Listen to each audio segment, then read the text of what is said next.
Hello, everyone. Welcome once again to Curious K podcast. My name is Nicolas Waern. I'm your host, and today we are having a very interesting guest on the show. Today, he's an amazing guy.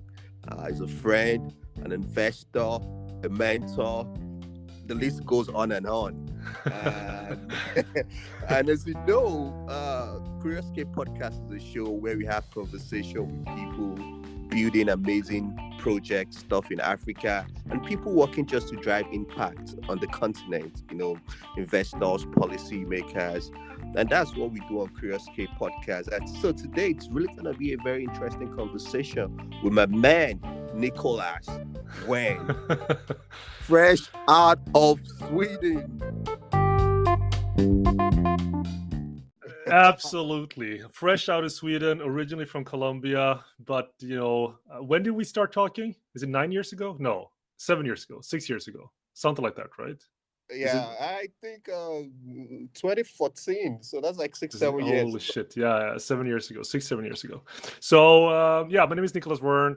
I work today as both an entrepreneur, also as a consultant. I have my own company, started that a couple of years ago, consulting mainly with digital transformation strategies and strategy innovation, as well as technology, and in different fields, mainly focusing on digital twins as a sort of like a product or a concept or a technology to sort of help, save all, what I always say that, my mission the last 20 years has been, to solve all the problems in the world. And I figured that out like 6 months ago. The problem is that when I say that I can say like solve all the problems in the world, no one really cares. So what I say right now, and you don't have to listen to what I just said, it's just, help companies make smarter decisions faster in, multiple industries, as in smart buildings, infrastructure, manufacturing, national digital twin strategies, healthcare, you name it, basically. So that's what I'm doing today. And it's a lot of fun. But as you know, this started out with, doing impact globally and with audiobooks. And it just so happened that that's how we connected, 7 years ago in Lagos in Nigeria. So it's been an amazing journey, to be honest. Yeah, thank you for sharing that about yourself, Nicolas. So, just to give a background, Nicolas is actually one of the first investor in a startup I built 7 years ago, which is Talking Book. It's an audiobook company, and Nicolas has never been to Nigeria then. No, I've never been there now either. Yeah, I've met you 2 times. I've never met Damilola Ranciola, ever, right? And I think like this is interesting because I never knew anything about Africa, to be honest. And again, I'm from Sweden, not born, but definitely raised here since I was 10 months old. And then, doing a lot of different things internationally in South Korea and Switzerland, and, worked in UK and studied elsewhere and all this stuff. But Africa, up until I think 7 years ago, was this country. Okay, not a continent. It was this country. Okay, that's the way you see it, right? Yeah. I mean, back then, absolutely. It's a country, big country, almost. Of course, I knew it was a continent if someone had asked me. But the way that we thought about it, the way that I thought about it, was definitely it's the same. And of course, that was being super stupid, obviously. And talking to you has made, and everyone else, doing some work in Tanzania and, Kenya on the East Coast East Coast, I said it again, on the East Coast of the continent, so to say, has been, fantastic for my life, to be honest. That year, 7 years ago, and those couple of years, to be honest, when I, invested, we started working, and we were selected as one of the most, one of the 1,000 most promising startups in Africa by TEEP, Tony Elumelu Entrepreneurship Foundation. Or program, I think. That was, phenomenal. And all the, the 200 plus conversations that I've had with, especially people from Nigeria, but also other countries in the African continent has been, I don't think I've had one bad conversation, to be honest. Okay. So that's been amazing. And just learning about where Nigeria is, where Hausa, Yoruba, and what's the third one? Sorry about that. Igbo. Igbo, yeah. Sorry about that. Actually, some of my team are from Igbo as well as Yoruba. So my deepest apologies, of course. It's just been life opening, or like what do you call it? It's been amazing understanding and learning about new cultures, of course, and specific stuff that is for every country. And yeah, I think it just goes back to Sweden. Think about Sweden as in the Nordics, or maybe European, but the differences between just the Nordic countries or the other countries in Europe are extremely vast. And of course, I think that's the case with inside Nigeria, other countries in Africa, of course, as well. But it's so easy to be have a stereotypes and not understanding these kind of things, for good and worse, of course. It's easy to think about that, and it's sort of like very, very hard, especially if you come down to investment. Because I had the idea, going back 7 years, that internet penetration in Nigeria, especially, or sub-Saharan Africa, was going through the roof at that time. Audiobooks would, of course, that would be phenomenal. Learning more about Nigeria, everyone sort of speaks English or pidgin English, and this would be great, right? But then, of course, we've soon realized that the audiobooks could be quite big, and the transfer rate with data back then, I don't know how it is right now, was it wasn't that fast, and it was extremely expensive. So even if this worked in Sweden, which was the case for audiobooks, it sure as hell didn't work that well, straight off the bat in Nigeria. So I think these kind of things is, I think you mentioned it in the beginning. I think if there are more opportunities, and I think there are so many opportunities in Nigeria, of course, especially because that's what I know most about, but of course Africa as a whole, in so many different areas. Like I said, I've never had a bad meeting. Maybe I've been lucky of the 200-300 people. Everyone that I've talked to has been, like you, super positive, curious. You are a curious K after all, and it's just been, amazing. It's changed my life for the better. Just saying yes to a lot of different things, being open to new cultures. Realize there's a global landscape that we can play on. And for us to stay in touch for 7 years, right? You're one of my best friends, and I respect you tremendously. So, what can I say? Go to Africa, you won't regret it, right? Yeah, you still have to make the trip. So that's true. You still have to make. That's true. That's true. Yeah. So what about, you mentioned something about stereotypes, right? Yeah. Interestingly, investment, foreign direct investment in Nigeria into startups has increased. It wasn't like in 2014, 2015 when you made investment in talking books. Those were rare investments, but right now, there's been growth in the ecosystem. So what do you think the stereotype is still like in Europe, in Sweden, for example, as relates to African startups? I don't think a lot of companies think about it, to be honest. And I think it's two ways. One is the one that you framed, right?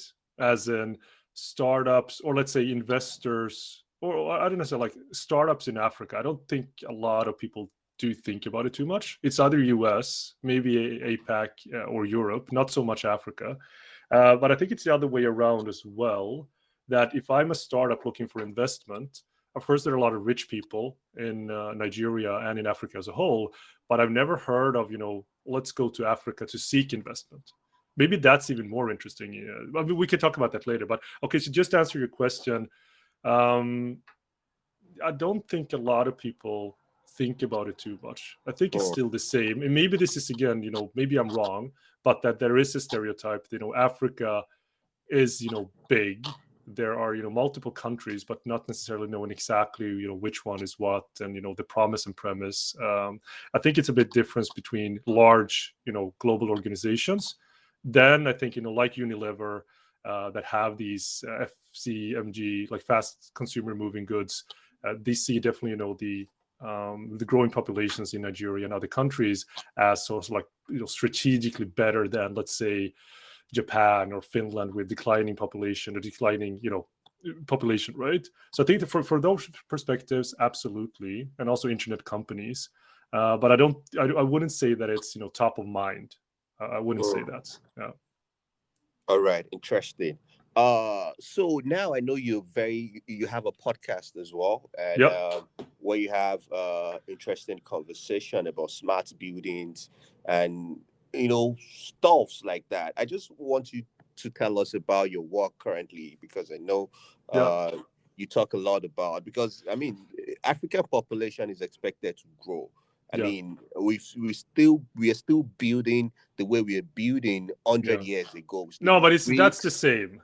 That's the So same, right? what do you think can change? I mean, what is your company doing, Yeah, and how yeah. do you think that opportunities can scale to this No, but part of the world? that's a great question, right? So I think unfortunately, I wouldn't say even here in Sweden, but even here in Sweden, we do things pretty stupidly. I'm gonna talk in 30 minutes at a webinar with some of the leaders in the construction industry here in Sweden. We're gonna wrap up this Digi Week that has been here with I think some of the leading companies in the world, including Skanska, one of the largest construction companies, and 100 other companies. So we're going to wrap that up and basically talk about what's going to happen in the future. So it's very much the same, as in we do things the way that we always have done it, and then in traditional industries they don't even expect different results. In some other industries they do the same things but expect different results. So I don't know which one is worse, to be honest. Keep doing the same things, which of course is not going to fly in the future. So to answer your question more concretely, pun almost intended, is that I work with, let's say, a 3D printing company out of the US. So they're backed by Hyundai. So there you can take local, concrete. And I know that I think like Dangote Cement is pretty big. I think he's one of your role models. At least it was 6 or 7 years ago. Yeah, So, so, I so still is yeah, now. so I think that could be definitely be an opportunity where you use more local, let's say, resources. You 3D print something with 3 people instead of 100, and it's going to take 90% faster than what it's being done today. I think that's a phenomenal opportunity for low income housing, which is of course something that we need over here in Sweden, especially also in the US. And we need to do that fast, where the 3D modeling, and then now we're going to my sort of subject matter expertise with digital twins, is that you can basically create unique buildings at a fraction of the cost, because you can modify these 3D models to be tailor-made, sort of, at least. And this is also in its infancy. But I think the danger here is that countries which are behind, so to say, and we have this urbanization, that they're going to copy paste what we do, what we have done, let's say in industrialized countries. And the problem with that is, of course, it's going to deplete all the earth resources too fast. We're not going to be able to keep up. But the other thing is, why would we, why can't the other countries that want to keep up, why can't we allow them, or allow, it sounds so colonialistic and patriarchal. I mean, sorry about that, but it's a problem that if we don't do this, together in Nigeria and in Sweden, and collaborate about the best ways that we can build the future, like the buildings of the future, there will be a big, big problem. Because again, if you copy paste something that is being done today, for the most part, it doesn't lead to a sustainable and transparent future at all. So those are the things that I'm working with, as in doing things much, much, much faster and better, and to be able to share these recipes, so that I can do something in Sweden and you can copy paste that into Nigeria, and vice versa, so that we collaborate on a global playing field in creating the best recipes. Because the ingredients are out there in terms of amazing people like you and the other ones in Lagos or Nigeria or other areas globally. The ingredients are here in terms of systems and solutions that we could use. But the problem right now is, I think, we don't share enough of the recipes, as in what kind of what are the people that is needed, what are the systems that are needed, how can we use AI, of course, artificial intelligence, and in what order. Because if you have a cookbook in front of you, you don't, I mean, we could take Davilola's amazingly huge book, the biggest book that I've ever seen about marketing, but any kind of book, you have the recipes, right? You have, start with this. And how many eggs? It's 2. How many people? It's 3, right? And then you go there. But I think we're not there yet. And even if you Google something, you get a lot of ideas. But there is a way that I'm working on right now to share this knowledge. And it's based on the same idea that we had 7 years ago with audiobooks, that we share stories, but in this case, it's going to be recipes in how we solve things. But we do that on a global scale. because we have to realize, we are on this rock, hurtling through space, and it's just us. We need to collaborate more on a global perspective. I mean, I understand this. I know this because we're in this conversation today. And for me, this is just the same as in being on a webinar in 30 minutes here in Sweden. It's just the same, right? It's just, it's the same, but it's different. And of course, you have your own unique, what I call it, starting points. So that's the only thing that we need to understand. Everything else can be solved. It's just a starting point that is different. Otherwise, we know that there's going to be a future soon. We know that if you fast forward 20 to 30 to 50 years into the future, of course, we've adopted modern technology. Of course, we do things better. Of course, we do things faster. But the thing for most companies today is that, who will do this? How will we do this? Will we survive? And in what order should we have to change, and to be able to simulate the future, to be able to make better decisions today, almost knowing what will happen in the future. So these are the things that I'm working with in multiple industries. And my sense of urgency is, the future of our kids, of course, and that of climate change. I believe the climate change is real, and I believe that it will impact less robust infrastructural areas, as in developing nations, than it will the ones that actually created this mess in the first place, as in Western world, more or less, right? With the oil and gas companies that has polluted this world for a long time. And maybe that's not great to say, because I know that Nigeria is oil dependent, but I think, those companies also have a responsibility, and they're trying, some of them at least, to go that way, because there's, abundance of solar energy instead of burning dead dinosaurs. So that's so like a little bit off topic, or a lot off topic, obviously. But that's sort of how I see it. And these are the things that I work with. Amazing. I mean, if we, as we round up, I would just like to quickly talk about how affordable is this technology, this 3D printing technology you talked about? Great question. Yeah. It's I mean, how long is a rope? I think it's more, understanding how much the cost is today, and also what the repercussions, implications from a societal perspective or a sustainability perspective. And you have to factor in that cost in the long term, as not just in the short term. So that's a very diplomatic answer, a political answer, of course. But it's getting cheaper. I think a 3D printer that can 3D print a 4-story building today would go for, how much is it? $800,000. But then taking into account that, we can do with 3 people that 100 people are doing at a faster pace, with less, less risk and less demand on a global supply chain, which today is, of course, has been problematic during COVID. I think, the business case have to be there, of course. And that's a great question. So the affordability is getting, better and better and better and better.